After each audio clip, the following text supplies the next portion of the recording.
Hello everyone, welcome back to Magnet Brains. My name is CS Payal Popli and इस video में हम पढ़ने जा रहे हैं सेंट्रलाइजेशन एंड डिसेंट्रलाइजेशन के बीच में क्या डिफरेंस होता है उसके बारे में इन अ टैबुलर फॉर्म.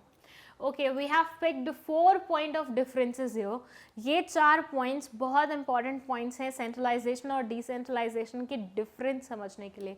दो हम इनके बारे में डिस्कशन कर चुके हैं कि सेंट्रलाइजेशन क्या होता है, डिसेंट्रलाइजेशन क्या होता है, और उस टाइम पे आप लोगों को मैंने बताया था कि हम अभी बेसिकली पढ़ रहे हैं डिसेंट्रलाइजेशन. तो हमने डिसेंट्रलाइजेशन को बहुत ज़्यादा डिटेल में पढ़ा था, लाइक उसके फीचर्स पढ़े, उसके इम्पोर्टेंस पढ़े, सब पढ़ लिया.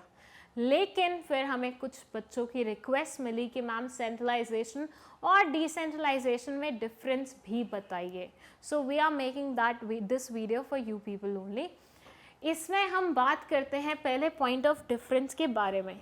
सबसे पहले हम कवर करेंगे मीनिंग को, फिर हम कवर करेंगे authority at different levels, then suitable and freedom of action.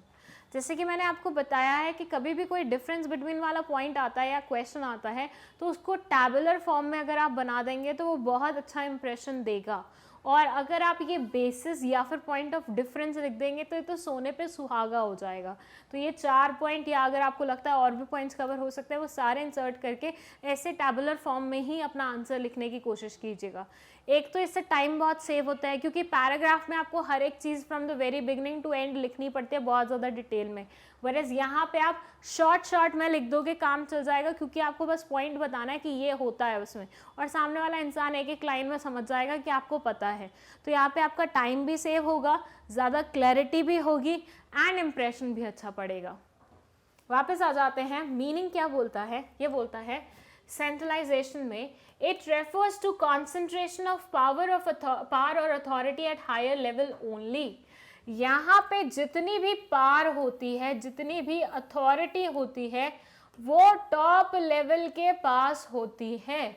मतलब सारी की सारी डिसीजन मेकिंग, सारे के सारे फैसले लेना, सारे के सारे इंपॉर्टेंट चीज़ें करना, सब कुछ हमारी टॉप लेवल डिसाइड करती है.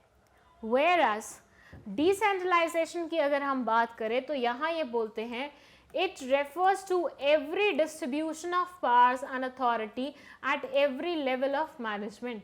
यहाँ पे जो पावर्स हैं वो हर एक लेवल को मिलती है.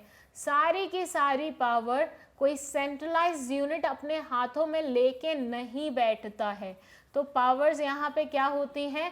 बाइफिकेटेड होती हैं, डिवाइडेड होती हैं. ठीक है, यहाँ पे पावर्स एक टॉप लेवल अथॉरिटी के पास होगी सारी की सारी, वेयरएज यहाँ पे पावर्स बाइफिकेटेड होंगी. Then authority at different levels. Top management retains maximum authority. The authority with middle and lower management is very low. ये बोलते हैं यहाँ पे जो टॉप लेवल है ज़्यादातर अथॉरिटी वो अपनी हाथ में लेके बैठता है, और नीचे वालों को बहुत ही कम या फिर पास ऑन डेलीगेट की हुई अथॉरिटी मिलती है. मतलब सारी की सारी पावर डिसीजन मेकिंग की इनके पास है. ऑर्गेनाइजेशन में क्या होगा क्या नहीं होगा वो ये डिसाइड करते हैं. कौन काम करेगा कौन नहीं करेगा ये डिसाइड करते हैं. लोग हायर करने हैं नहीं करने हैं यही लोग डिसाइड करते हैं. तो सारी की सारी डिसीजन मेकिंग कौन करता है? ऊपर वाले लोग करते हैं. सारी की सारी अथॉरिटी कौन होल्ड करता है? ऊपर वाले करते हैं. Whereas यहाँ पे सिस्टमैटिकल डिविजन होता है अथॉरिटी के बीच में. हर एक लेवल पे थोड़ी थोड़ी अथॉरिटी मिलती है, तो एक सिस्टमैटिक डिविजन करके रखता है कि भैया आपकी अथॉरिटी इतनी है, आपकी इतनी है, आपकी इतनी है और आपकी इतनी है. Then suitable. It is suitable for small scale and small size organisation. अब ऐसा क्यों लिखा है? देखिए, जहाँ पे छोटी सी ऑर्गेनाइजेशन है, कम से काम होते हैं, वहाँ पे अगर आप पावर्स बाइफिकेट कर देंगे तो कंफ्यूजन फैलेगा. आप सोचिए, इतना सा प्रोजेक्ट बनाना है और उसके लिए टीचर बोल रहा है तुम भी करो, तुम्हें भी अथॉरिटी है, तुम्हें भी पावर है, तुम्हें भी पावर है, तुम्हें भी पावर है, सब मिलके कुछ कबाड़ा कर देंगे. तो यहाँ पे छोटा सा प्रोजेक्ट बनाने के लिए अच्छा होगा टीचर खुद से ही बता दे कि ऐसे कर लेना. बस आप लोगों को अब अपना दिमाग नहीं अप्लाई करना है, बस वैसे के वैसे वो पर्टिकुलर प्रोजेक्ट बना के जाना है. Whereas जब बहुत बड़ा प्रोजेक्ट हो, बहुत मेजर प्रोजेक्ट हो, वहाँ पे टीचर हर एक चीज मैनेज नहीं कर पाएगा इकलौता, तो वो क्या करेगा, ये पार्ट तुम संभाल लो, इसमें क्या करना है, कैसे करना है वो तुम देख लो, ये पार्ट तुम संभाल लो, ये पार्ट तुम संभाल लो, ये पार्ट तुम संभाल लो, ये पार्ट तुम संभाल लो। तो हर एक इंसान के पास थोड़ी ना थोड़ी अथॉरिटी आई है अकॉर्डिंग टू हिज और हर कैपेबिलिटीज, अकॉर्डिंग टू हिज और हर लेवल्स, और वो उसके बेसिस पे परफॉर्म करेगा। तो ये हो जाएगा डिसेंट्रलाइजेशन। मतलब बड़ा प्रोजेक्ट है, बड़ी ऑर्गेनाइजेशन है, ज़्यादा प्रोडक्ट्स बना रहे हैं, तो डिसेंट्रलाइजेशन करने की कोशिश करो। छोटा मोटा है, छोटे स्केल पे है, तो उसके लिए centralisation is more than sufficient. Then freedom of action, managers have less freedom of action whereas managers have more freedom of action. Autonomy की बात हुई है यहाँ पे पहले भी, तो सेंट्रलाइजेशन में ये बोलते हैं मैनेजर्स के पास कम फ्रीडम होती है एक्शंस की, क्योंकि हर एक चीज़ बॉस डिसाइड करके बताता है। Whereas जो ये लोग होते हैं इनके पास ज़्यादा फ्रीडम होती है, क्योंकि यहाँ पे हर एक लेवल को डिसाइड करने का मौका मिलता है।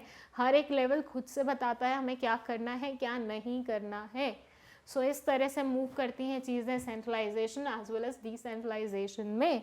दोबारा से अगर मैं शॉर्ट में समझाऊं तो सेंट्रलाइजेशन का मतलब होता है सारी की सारी पावर्स एक सेंट्रल हैंड में होना या फिर एक टॉप लेवल पे होना। वेयर एज डिसेंट्रलाइजेशन में मुट्ठी खुल जाती है और पावर्स बाइफिकेट हो जाती हैं, डिवाइड हो जाती हैं, फैल जाती हैं अलग अलग अलग अलग अलग लेवल्स ऑफ मैनेजमेंट में। तो इस तरह से ये दोनों एक दूसरे से डिफरेंट होते हैं। चाहे तो आप एग्जाम्पल, फ्लो चार्ट कुछ भी बना के एक्सप्लेन कर सकते हैं डिफरेंस बिटवीन में एक और पॉइंट ऐड करके। एंड आई होप आपको ये चारों पॉइंट बहुत अच्छे तरीके से समझ में आए हैं। अगर आपने इनका मतलब नहीं समझा है डिटेल में तो वो आप प्रीवियस वीडियोस में जाके देख सकते हैं, वहाँ आपको प्रॉपर मतलब मिल जाएगा इन दोनों ही कॉन्सेप्ट का। एंड अगर कोई भी डाउट है कमेंट सेक्शन में लिख दीजिए, और अगर आपको नोट्स चाहिए तो वो आप ले सकते हैं लिंक से जो कि डिस्क्रिप्शन बॉक्स में मेंशन्ड है। विद दैट अगर कोई भी डाउट है तो आप 4th से 12th तक के सारे सब्जेक्ट की वीडियोस मैग्नेट ब्रेन्स पे देख के अपने डाउट्स क्लियर कर सकते हैं। Thank you so much for watching this video.